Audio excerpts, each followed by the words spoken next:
Do you want to know how to make your hair turn into an afro like this? Hello, welcome back to Curls by Sharlene. Today I'm going to show you how to achieve the biggest, bounciest and most voluminous afro you've ever seen.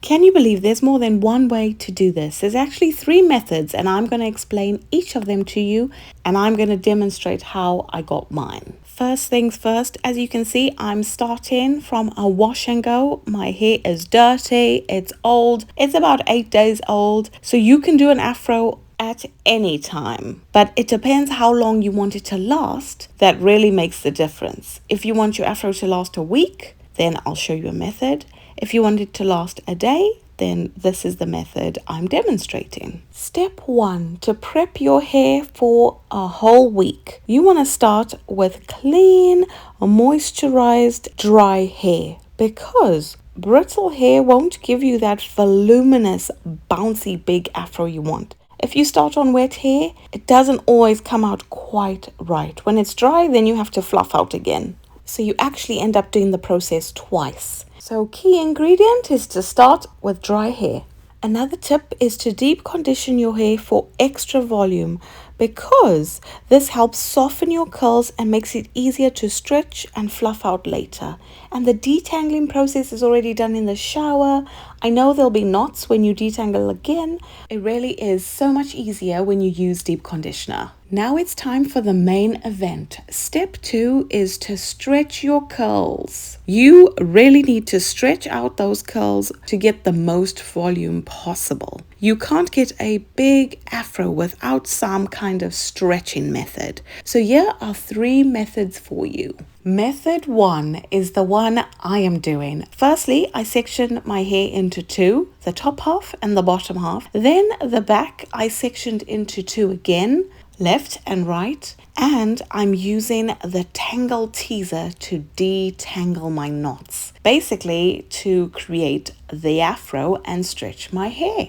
Now you want to start in small sections and detangle from the bottom going up, as gentle as possible. And this Tangle Teezer brush works like magic. Somehow, when you turn the brush long ways, it makes the detangling process almost 10 times easier than detangling with the brush sideways like we usually do.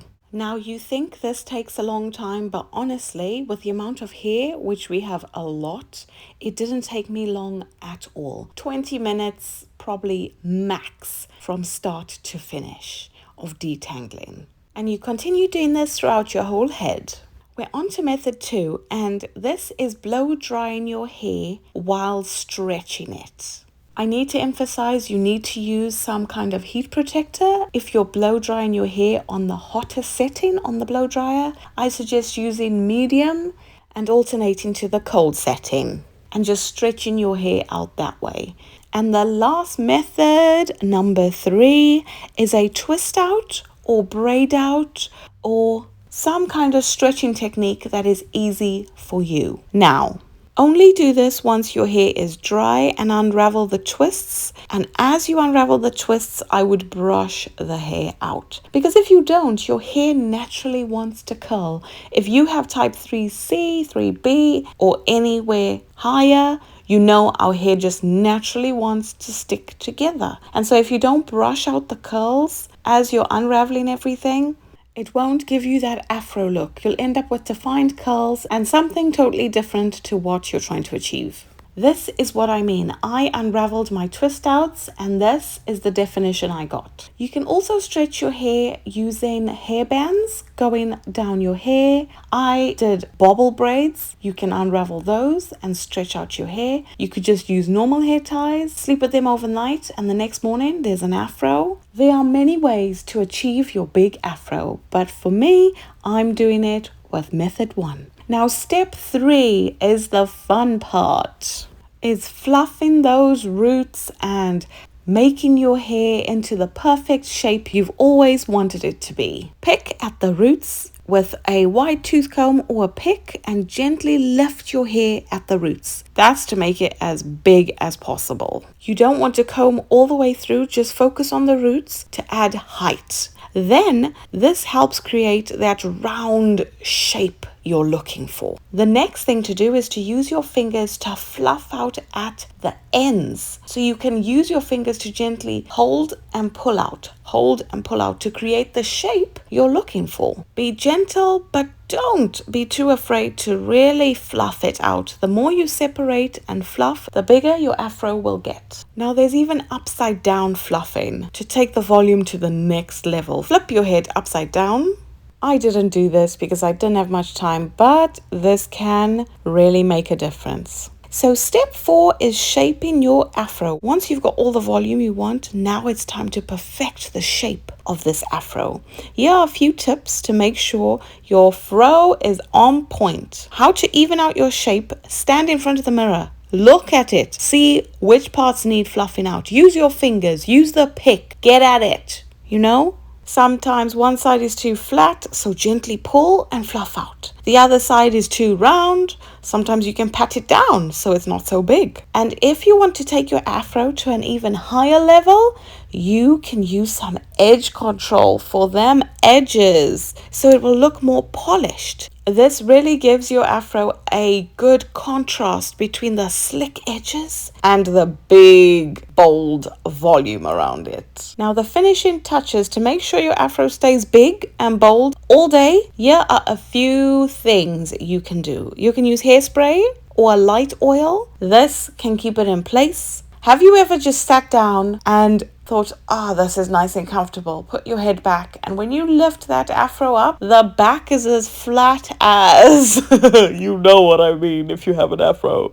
Just make sure not to use too much, because if you use too much hairspray and too much oil, it can weigh it down and mess up the fro. So start with very little and do this every day. I would say an oil every day, but only very, very little to set it in place, because you want it to stay light and fluffy. There are a few problems you might face, and here are some quick fixes. Flat roots. Do you ever get this? I don't really get this, but if your roots are too flat, just go back in with your pick and lift.